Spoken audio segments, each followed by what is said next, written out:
सिरमौर के गिरिपार को जनजाति क्षेत्र का दर्जा दिए जाने के बाद गुर्जर समुदाय के विरोध में सुर और जोर पकड़ने लगे हैं।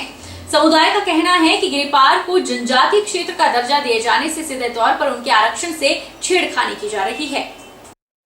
नाहन में गुर्जर समाज कल्याण परिषद के पदाधिकारी आज मीडिया से रूबरू हुए। गुर्जर समाज कल्याण परिषद के अध्यक्ष हंसराज भाटिया ने बताया कि गिरिपार को अगर जनजातीय क्षेत्र घोषित किया जाता है तो गुर्जर समुदाय के लिए आरक्षित 7.5% कोटे में कमी आ जाएगी, जिसे बर्दाश्त नहीं किया जाएगा। ऐसे में सरकार को चाहिए कि गिरिपार क्षेत्र के लिए अलग से कोटा निर्धारित करे या कोटे को बढ़ाया जाए। उन्होंने कहा कि अगर उनके हित में जल्द कोई निर्णय नहीं लिया गया तो उन्हें मजबूरन आंदोलन का रास्ता अपनाना पड़ेगा। वो ये चाह रहे हैं कि भी इस शेड्यूल ट्राइब में जो जाति हम पहले से आई हुई है गुर्जर जाति, उनका जो 7.5% कोटा है भी उस कोटे में कमी आ जाएगी। वो लोग ज़्यादा इसमें शामिल होंगे। उनके शामिल होने से हमें दुख नहीं, वो हमारे भाई हैं, सिरमौर के हैं। भी उनके लिए सरकार अलग से कोटा दे या इसी कोटे को बढ़ाए या दूसरा और एसबीसी की कैटेगरी में रख के उनको बेनिफिट दे, हमें कोई दुख नहीं।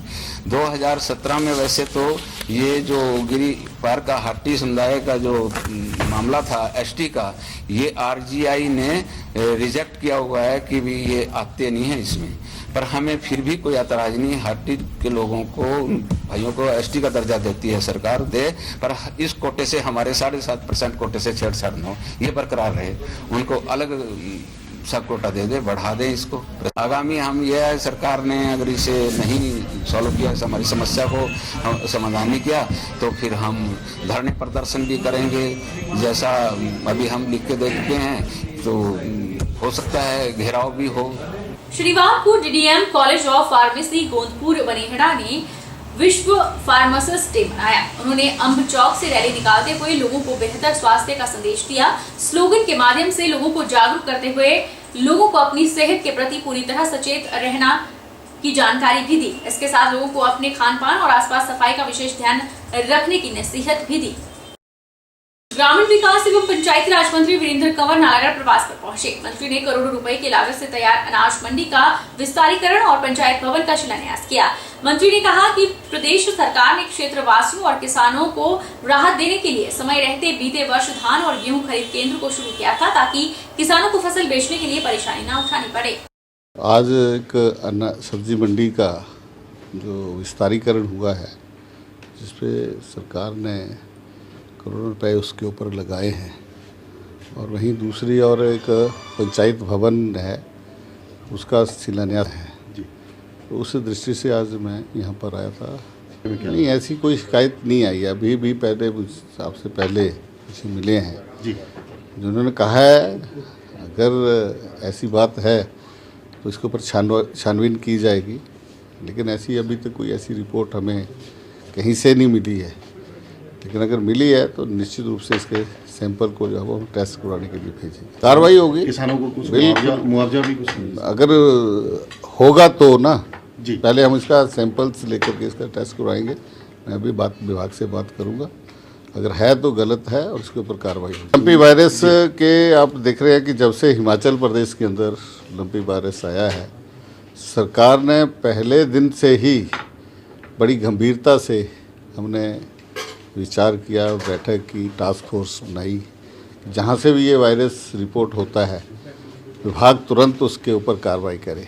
उपमंडल अंब के बडूही में चीनी की बोरियों से लदा एक ट्रक बेसहारा गौवंश सामने आ जाने से अनियंत्रित होकर पलट गया। इस घटना में ट्रक चालक तो बाल बच गया, लेकिन ट्रक को काफी नुकसान हो गया। चीनी से लदे ट्रक के सामने बेसहारा गौवंश आने के कारण ट्रक अनियंत्रित होकर सड़क पर पलट गया। दुर्घटना रात के समय हुई। अगर यह दुर्घटना दिन के समय होती तो जान माल का बड़ा नुकसान हो सकता था। घटनास्थल पर पहुंचे ट्रक मालिक हरदेव सिंह ने बताया कि ट्रक शाहबाद से सुजानपुर के लिए चीनी की बोरी लेकर जा रहा था। ट्रक में 360 के करीब चीनी की बोरियां लदी हुई थी। बडूही के पास पहुंचने पर सामने से अचानक आवारा पशु आ गए, जिसके चलते ट्रक अनियंत्रित होकर सड़क के साथ ही पलट गया। उन्होंने बताया कि इस दुर्घटना में ट्रक चालक सुरजीत सिंह को मामूली चोटें आई हैं, जिसे उपचार के लिए अस्पताल में भर्ती करा दिया गया है। पुलिस मौके पर पहुंचकर छानबीन कर रही है। अपनी गड्डी जे शाहबाद से आ रही थी, HP 32 9786 नंबर है गड्डी का जी। ਤੇ ਜਿਸ ਵੇਲੇ ਡਰਾਈਵਰ ਇੱਥੇ ਪਹੁੰਚਿਆ ਅਚਾਨਕ ਇੱਕਦਮ ਕਾਈਆਂ ਆਈਆਂ, ਉਹਨੇ ਬ੍ਰੇਕ ਮਾਰੀ, ਗੱਡੀ ਇੱਕਦਮ ਪਲਟੀ ਖਾ ਗਈ। ਤੇ इसमें चीनी लोड थी जी 360 बैग, सुजानपुर के लिए लोड था ये माल। ड्राइवर को थोड़ी सी मूली चोटें आई है, बाकी ठीक है। ड्राइवर का नाम है सुरजीत सिंह। तो माल को फिर माल को क्रॉसिंग कर लिया जी, दूसरी गाड़ी में अपनी यूनियन की गाड़ी लाई है हमसे, उसमें क्रॉसिंग कर लिया है। ये दुर्घटना कितने के बजे हुई है करीब? ये 2-2:30 बजे रात के। आवारा पशुओं की चलती हुई है? हाँ जी, आवारा पशु आए अचानक, उसकी वजह से ये मिशन हैपनिंग हुई। उद्यान विभाग ने विश्व बैंक पोषित 1134 करोड़ की परियोजना के तहत बागवानों की आय दोगुनी करने के लिए प्रयास तेज किए हैं।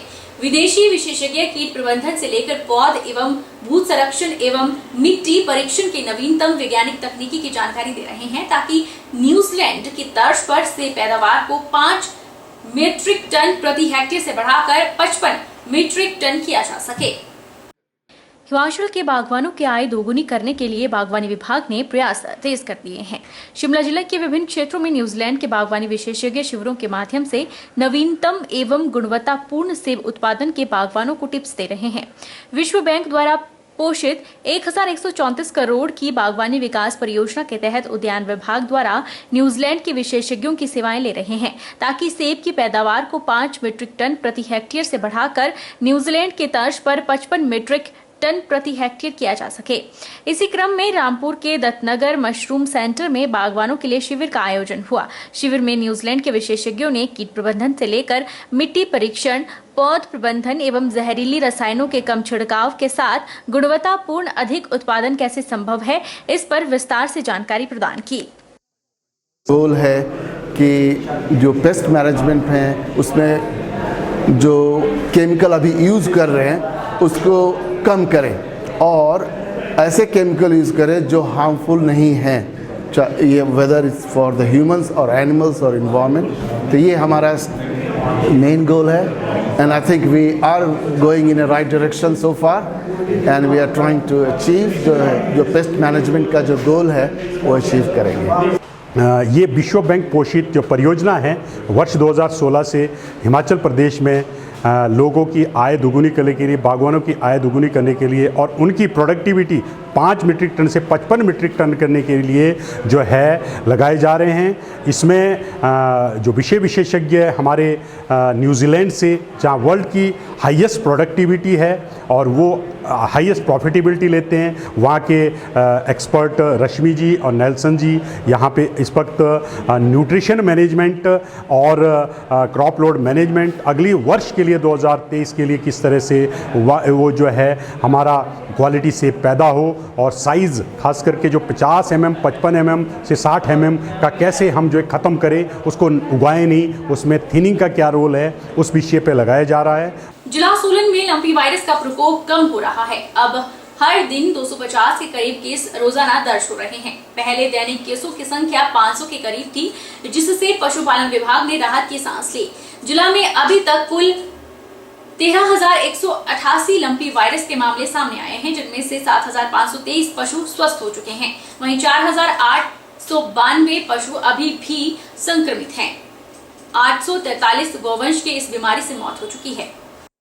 सोलन जिला में अगर हम बात करें तो आज की जो स्थिति है आंकड़ों के मुताबिक 13,188 केसेस हमारे पास अभी तक रिकॉर्ड हुए हैं जो एनिमल्स अफेक्टेड हैं, जिसमें से कि 7,523 जो है वो रिकवर हो चुके हैं और 4,892 लगभग 5,000 के करीब अफेक्टेड हैं अभी एनिमल्स, और कुल मिला के 843 पशुओं की डेथ हुई है। ये आज तक का डाटा है जब से ये बीमारी आई है।